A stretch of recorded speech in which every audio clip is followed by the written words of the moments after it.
제6장.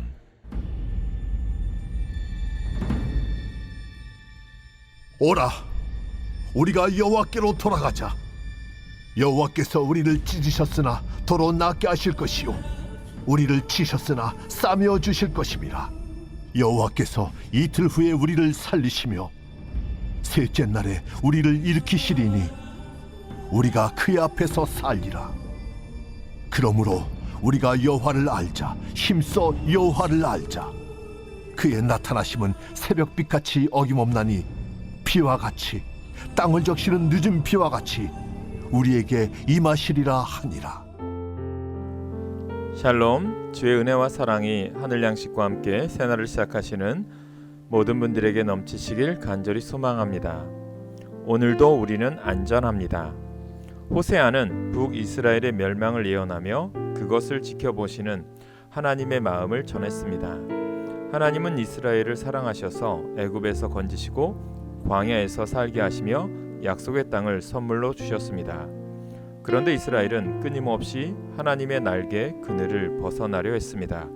마치 물속에 있어야 살 수 있는 물고기가 물 밖으로 나가려는 것과 같습니다.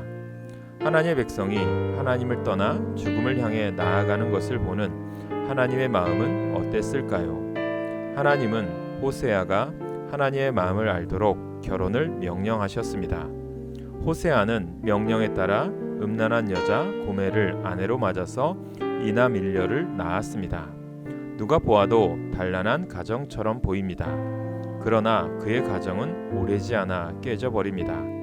고멜이 또다시 음행을 하고 집을 나가 버렸기 때문입니다.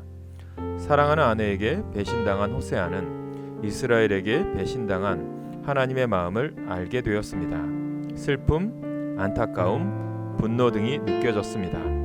그런데 하나님은 여기서 멈추지 않고 또 다른 명령을 내리셨습니다. 아마도 고멜이 노예 시장에까지 흘러간 것으로 보이는데 거기서 그를 사서 사랑해 주라는 것입니다. 배신한 아내를 오히려 값을 지불하고 다시 데려오라는 말도 안 되는 명령입니다. 그러나 호세아는 명령에 따라 아내를 값을 주고 사옵니다. 그리고 하나님의 사랑을 이해하게 됩니다. 바로 포기하지 않음입니다. 오늘 본문은 이스라엘을 향한 하나님의 마음과 사랑을 이해한 호세아의 절박한 외침입니다. 하나님께로 돌아가자. 하나님을 알자. 힘써 하나님을 알자. 왜 하나님께로 돌아가야 합니까? 그는 우리를 낫게 하시는 분이요, 우리를 치셨으나 싸매시는 분이며 우리를 살리고 일으키사 살게 하시는 분이기 때문입니다. 하나님은 우리를 사랑하십니다. 하나님의 사랑은 아들까지 내어주는 사랑입니다. 이것은 절대 포기하지 않겠다는 의지가 담긴 사랑입니다. 이 사랑에 우리가 묶여 있습니다. 그래서 오늘도 우리는 안전합니다. 하나님의 날개 그늘 아래서 쉼을 누리는 복된 날 되시기를 간절히 축복합니다. 오늘의 기도 제목입니다. 주 안에서 항상 평안을 누리게 하옵소서. 주님과 함께 동행하는 삶을 살게 하옵소서. 우리 교회 주님의 동역자와 일꾼을 보내주옵소서.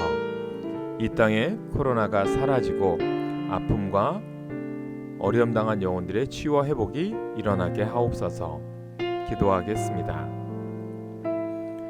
하나님, 우리에게 베푸시는 사랑이 얼마나 큰지 오늘 새삼 상기해 봅니다.